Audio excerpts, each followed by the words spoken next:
just say right now that when I first read the text that the narrative lectionary has scheduled for this week, I wanted to call in sick for today. And that was 2 weeks ago, before the current events made the headlines. I wanted to call in sick because there is so much going on in this passage. So many things that closely resemble the news headlines of today. So many things that speak directly to the imbalance of power that has plagued humanity from day one. Things like human trafficking, modern day lynching, sexual harassment, and false accusations.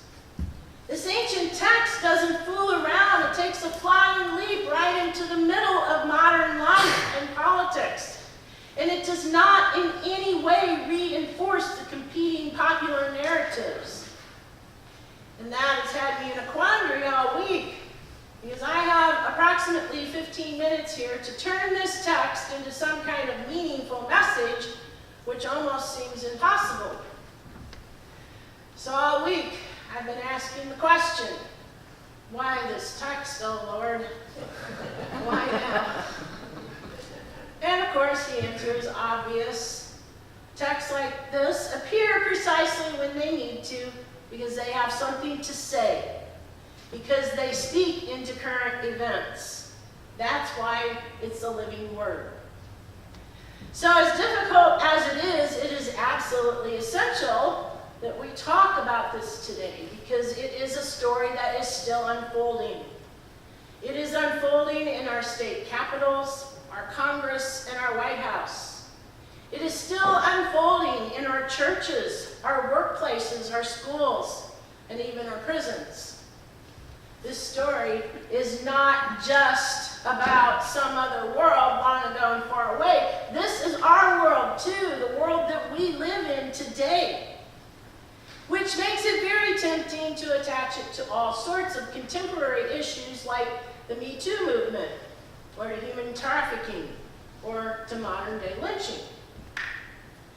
But before we take off in any of those directions, before we go any further at all, let's assemble some of the pieces, because in our last lesson, we left off with God speaking to Abraham about being the father of a great nation. Well, sure enough, after a long wait, God's promise came true in the form of Isaac. Isaac had 2 sons, Jacob and Esau, and Joseph was the son of Jacob, who was the grandson of Abraham. So God kept God's promise, and the nation was well on its way to being built through the descendants of Abraham. Joseph was spoiled rotten as a little boy, and he definitely had a very elevated opinion of himself. He dreamed that the wheat and the sun and the stars and the moon all bowed down to him in reverence. And that was bad enough, but then he told his family that one day they too would kneel before him. And they didn't take that very well. His father had a blind spot when it came to Joseph. He even gave him the most magnificent multicolored robe, something that none of the other brothers had, which predictably caused them to hate Joseph even more, thus landing him in a caravan of slave traders who took him to Egypt, where he was sold to Potiphar, captain of the guard. But as the story goes, God was with Joseph, and right away he became successful in the house of Potiphar, who made him the overseer of the house and put him in charge of everything he had. Unfortunately for Joseph, Potiphar was not the only one who was impressed with him. Before too long, Mrs. Potiphar began trying to seduce him, and one day when they were alone in the house, she grabbed him by his robe. Joseph got away, but a wardrobe malfunction left his robe in her hand, which she then used as evidence to support a quickly concocted story that Joseph had tried to rape her. Potiphar, upon hearing the accusation, became enraged, and he put Joseph in prison. And right away, Joseph rose straight back to the top when he was placed in charge of the prisoners, because God was with him. Rags to riches to rags to riches. This story is tightly woven with a clear pattern and strong dramatic elements to hold the beloved reader's interest, which tells us that this is a story that is being told to make a point, or more likely, several points, which means that it is not a historical accounting of events. And that's important for a lot of reasons, beginning with how tightly wound the text is with current events. Because when the text sounds a lot like the morning news, there is a strong tendency to read these ancient texts while wearing a pair of modern glasses. There's a strong tendency to nod our heads and say, oh, I see what's going on here, before we really see what's going on here. It's tempting, and it seems so obviously obvious, but we have to remember that while this story might sound familiar, it was told in another time and place for another reason. There was a point, but it might not be the same point that we see. And if we truly want to discover what's in this text for us, then that is where we have to start. So I did some digging. And with this story, there is plenty of dirt to dig up. I was surprised. As many times as I have preached on Joseph, I have never preached on this particular story. Have you ever heard a sermon on it? Anybody? Have you ever even heard the story? Anybody? It's, don't worry if you haven't, it doesn't show up in the Revised Common Lectionary. And it only shows up once every 4 years in the narrative lectionary. It's not something that we put a lot of emphasis on. But in the world of biblical scholarship, this is a hot topic. And it is an incredibly interesting one because not only is there the regular garden variety biblical commentary, but there's also Quran commentary and Midrash commentary. I felt like a kid in the candy store. A lot of people have been putting a lot of thought into this one little story for a very, very long time. And right away, one of the first things that I discovered was an article in the Jewish Quarterly Review telling of the long chain of interpreters and the identification of significant embellishments. That's right, significant embellishments. In the story, Joseph is presented as a paragon of virtue and self-control, while Mrs. Potiphar is portrayed as driven by her passions to the point of madness. And so far, that aligns with the dominant code of the Greco-Roman world, where self-control, especially in its sexual form, was a sign of masculine gender identity, while women were constantly being portrayed as unable to constrain themselves. But what makes this particular version of the story unique is that it veers off in a completely new direction by adding the element of morality, which causes a whole new theme to emerge, that of promiscuity versus self-control. And when I say new theme, I mean new theme because no one had ever really given much thought to self-control prior to this.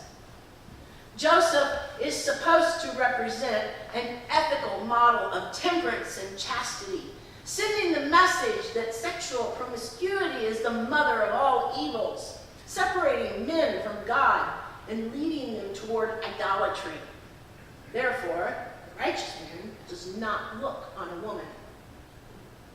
Well, I don't know about the other women in this room, but that sure stirs up my ire. So maybe I'd better start putting things into context. Genesis is the end product of an extremely long and complex literary process. And you may not know this, but Genesis is not a separate entity. It is a part of the Torah, which begins with Genesis and ends with Deuteronomy, but not necessarily in that order. The Torah is a book, but Genesis is not.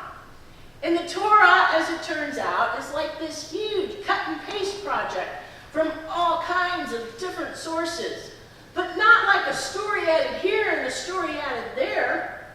more like a literary expression of traditions, customs, and stories transmitted orally from generation to generation, going all the way back to the Babylonian versions of these stories. It took many centuries to compile the Torah, which concluded somewhere around the year 545 BC, in response to the crises of the exile. And at that time, it was exactly what was needed. The Jewish nation had been dispersed after many generations of war, and they were doing their best to hold themselves together.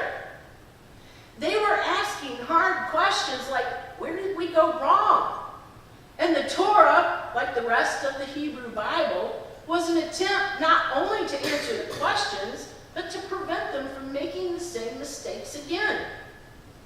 They determined that it was their own immorality, their own arrogance, their own idolatry, and their own abuse of power that brought them down. And the Bible will testify to that through all kinds of imperfect people who do all kinds of really dumb things. But the story didn't even end there, because there are all kinds of additional add-ons and explanations in Jewish midrash and other supplemental sources of Scripture. For instance, Mrs. Potiphar's name. We don't know it. Scripture doesn't name her. But later on, she was given a name, Zuleika. And there is a story about Zuleika in the Quran where she is being mocked by her friends for being infatuated with a Hebrew slave boy. So she invites her friends to her home, and she gives them all oranges and knives to slice the oranges with. So everyone is sitting around slicing oranges and having a good time when Zuleika has Joseph walk through the room. Distracted by his handsomeness, all the ladies accidentally cut themselves with the knives, drawing blood. Zuleika then reminds her friends that she had to see Joseph every day, and after that, her friends no longer mocked her. So you see, no matter how you look at it, there simply is no one-size-fits-all way of understanding any of these stories, because they are the property of all humanity. They are portraits of us, all of us, in all of our ugliness and our beauty, loving each other and hurting each other, trying to understand why we do the things that we do. This text paints a very misogynistic view of women that has kept them screaming and silent for thousands of years rather than face the public spotlight of shame. But even more disturbing is the long, ugly history of people in power using their positions to try and gain sexual access to a subordinate. And that is the power dynamic that is still plaguing us today. It is why I could attach this text to any one of a dozen contemporary issues and preach a pretty decent sermon about it. But right now, I don't feel like that is very helpful. In fact, I think it actually might be part of the problem. This story pairs well with a lot of contemporary problems, and it emphasizes loud and clear the imbalance in the distribution of power. But the problem with taking it in that direction is that it keeps us pointing to the outside. It keeps us speculating and debating and splitting hairs. But all of that just makes it easy to dodge the real message of this text, which is about choosing our own integrity. This story goes back some 4,000 years, and we have not, in all this time, managed to balance the scales of justice. I have read so many opinions about the injustices and the unfairness and the inequality that this story represents. And believe me, my heart hurts for everyone who has ever suffered under the oppression of another human being. I know what that's like. I've been there. And I know what it can do to a person. But what I see in this story is a kid who was sold into slavery, tempted, harassed, imprisoned, forgotten, free, and yet throughout it all, he does not forget who he is. Despite all of the humiliations and the deprivations, Joseph continues to hang on to his integrity. And not one time throughout the entire Joseph narrative do we hear him complaining because of unfair treatment.